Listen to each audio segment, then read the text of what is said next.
friends, welcome back to my channel. It's Loli.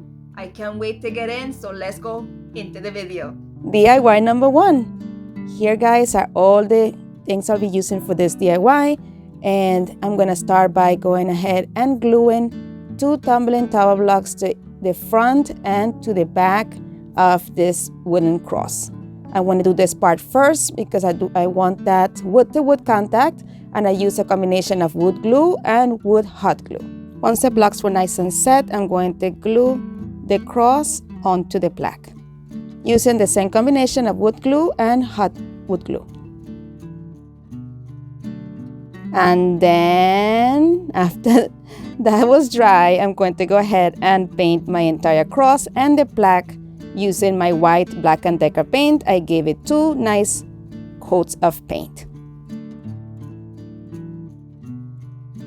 Now I'm going to take this reed form I got for 25 cents in my local thrift shop, and I'm going to stain it with my Waverly antique wax. Then I'm going to take these letter words from the Dollar Tree and I'm going to paint them with my black chalk paint. Then I'm going to go ahead and glue my risen sign onto the middle of my cross right there, making sure that be nice and secure. I use wood hot glue for that, and then I'm just going to put the reed right over it like that. Then I'm going to come in with some of these Pams because you know Palm Sundays, right? So we're going to take some of these Pams and we are going to go ahead and create a quick arrangement just to put right there where I'm showing you.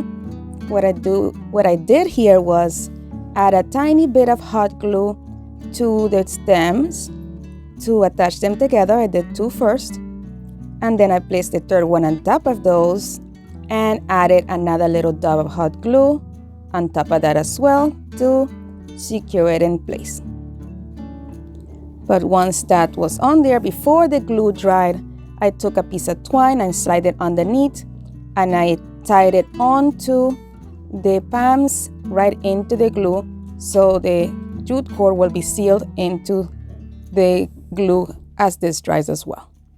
I cut off the excess twine, and I'm going to go ahead and take some more jute cord, and I'm going to wrap it right at the base of the arrangement, right there where I tied it before. I just added a little bit of glue. Actually, the hot glue was still a little soft, so I did that with the first part. I just put it in there and then closed it up using another dab of hot glue, make sure that everything was nice and neat. And I'm going to take another dab of hot glue, put it in the back of it, and we are going to be sticking this to the tumbling tower blocks, creating this little effect. And there it is. Guys, this is so cool. It has so much significance. I love the colors. I love the cross, the Palm Sunday, the reed signifying the crown. Let me know what you think. My friends, so this video is part of a collaboration. It is hosted by Aurea from DIY with Aurea, by Ray from Oneway Designs 238, and the co-host this month is Christine from DIY Craftaholic. We are to create some faith-based DIYs for the Easter season. Go ahead and enjoy the video, and then go on over to the description box below so you're able to find the amazing channels and the playlist for your inspiration. All right, let's go back into the video. For the second DIY, I'm going to be using this can, these wood rangs from the Dollar Tree, this canvas, and some of this paper. So the first thing that I'm going to do is go ahead and crinkle up my paper, just trying to make it as pliable as possible. And I just did that a few times, and then I'm going to go ahead and form the paper around my can just to give me some support. I will continue to apply my paper, and then I'm going to fold it into the opening, making sure to go around the entire circumference, covering the opening of the can. Then I continue to crinkle up the paper, trying to create like a little mount effect, and then I'm trying to make sure that the opening is nice and secure. So I added some of my glue onto the can and putting the paper right down. I just want to make sure that the opening is very defined, and I'm doing that to make sure that the paper stays in place and this looks as natural as possible. Friends, if you're enjoying the video, I'm going to ask you to please hit that like button. It really helps my channel grow. And if you feel inclined to do so, go ahead and subscribe. It is free and it means the world to me. Friends, I just kept playing with it, just trying to get as best as I could the shape that I was going for. And then once I was happy with how it was looking, I took some tape to make sure to have it in place so it wouldn't unravel. And I did that for a few times, but I'm just making sure that the tape is put on pretty messy because I'm trying to go for a wrinkly look. And I'm just want the tape to also look kind of wrinkly so it looks more cohesive, if that makes any sense. All right, here comes the messy fun part. I just go ahead and took some of my Waverly antique wax and I just put it in different places of the paper, just no set way, just trying to get those dark tones in there. And I just kept taping, sections that felt a little bit like not as stable, in which the paper will break or crack or something like that. And I just kept doing that and adding some of my antique wax on there. Then I came in with my chestnut color right there from Apple Barrel. And I'm going with the same thing. I'm just putting it. I just want to achieve different tones in this. So, no specific way, just as messy as possible. Then I'm coming in with this dark brown from Dollar Tree. And I'm going to actually create another shade of paint. It only had a little bit of paint in it. So I squeezed quite the amount of my white Apple Barrel and acrylic paint into it. And I'm going to add a little bit of water to it also. And I'm just going to go ahead and shake it up real good, making sure to mix those colors in pretty nicely. I didn't like how dark it was still, so I added some more white and kept shaking and shaking, added some more water. And once, I was happy with it, not more water, more paint, and shaked it up. And then I'm going to pour it into this little spray bottle from the Dollar Tree, and I'm watering it down, and I'm going to shake it real good. And we are going to spritz this color onto the paper. This will make sure that I get every little nook and cranny, and it will still show some of those brown tones as well. And that was the look that I was going for. And then I just dabbed my paintbrush in there, just so those chestnut tones are also in between the new paint that I'm adding on. I just kept going back and forth between the different colors. I also added some brown oxide. I don't think if I showed it on here, but I did add some of that as well. And I just kept, patting it in places in which it was becoming a little too saturated, and in places that were becoming too gray, I added some more of the chestnut. Now I'm coming in with some Mod Podge all around this whole piece because I was supposed to put Mod Podge in my spray bottle together with the paint mixture. I totally forgot. So here I'm doing this in order to make sure that this dries pretty hard to the touch.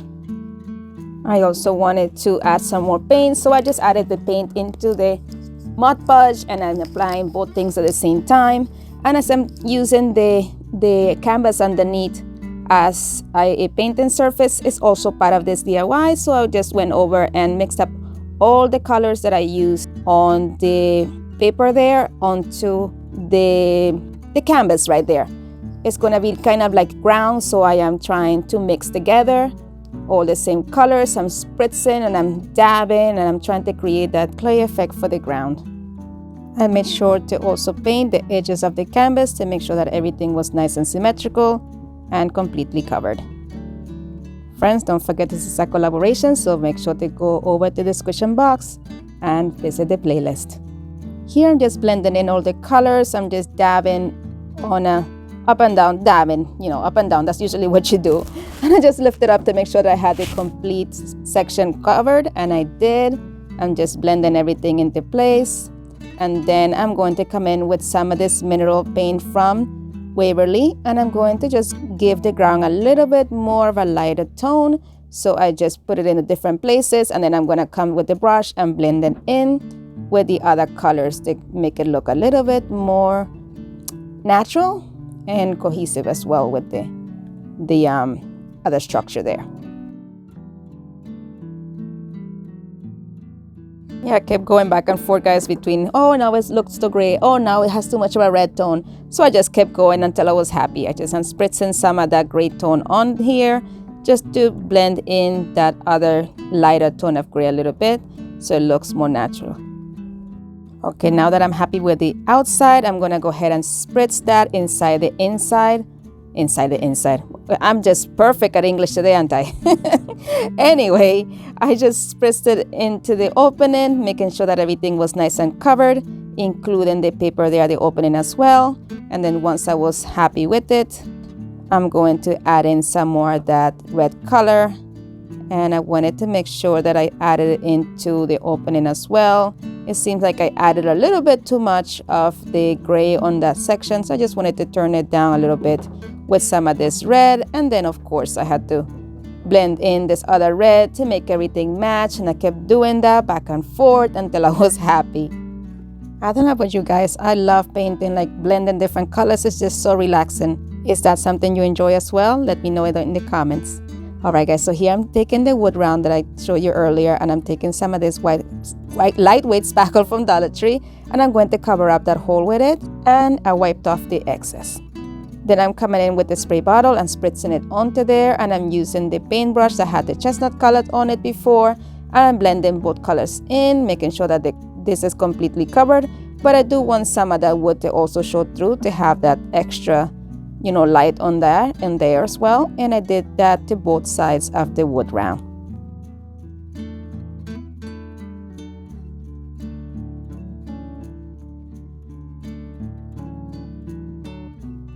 Once I was happy how everything was looking, I took my heat gun and I just went to town on this. It was very, very saturated with paint, so I really wanted to get it dry.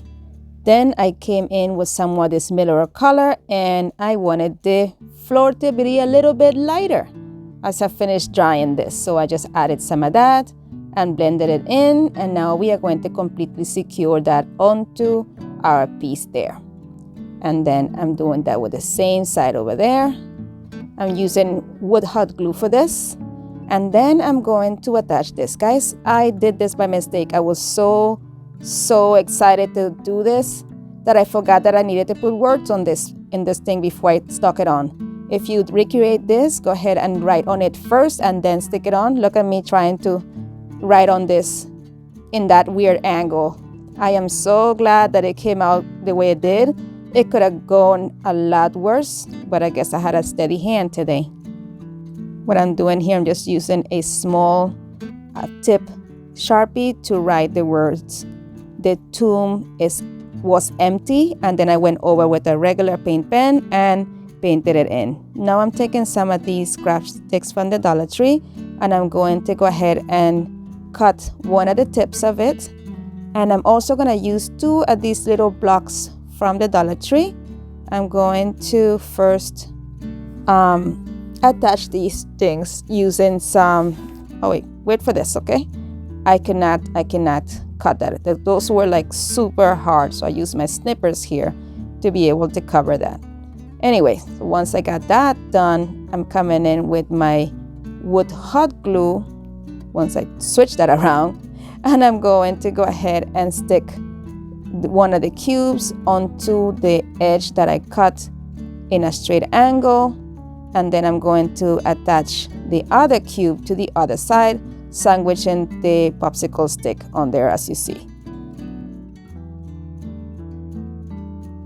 Then I took one of these new words from Dollar Tree that says rejoice, and I'm going to go ahead and use my furniture marker from Dollar Tree in the color maple, and I'm going to go ahead and cover the entire word and the little post I just created with this furniture marker. Then I attached the letter to the top of the post, and there we go. I just went ahead and I glued it also onto my canvas.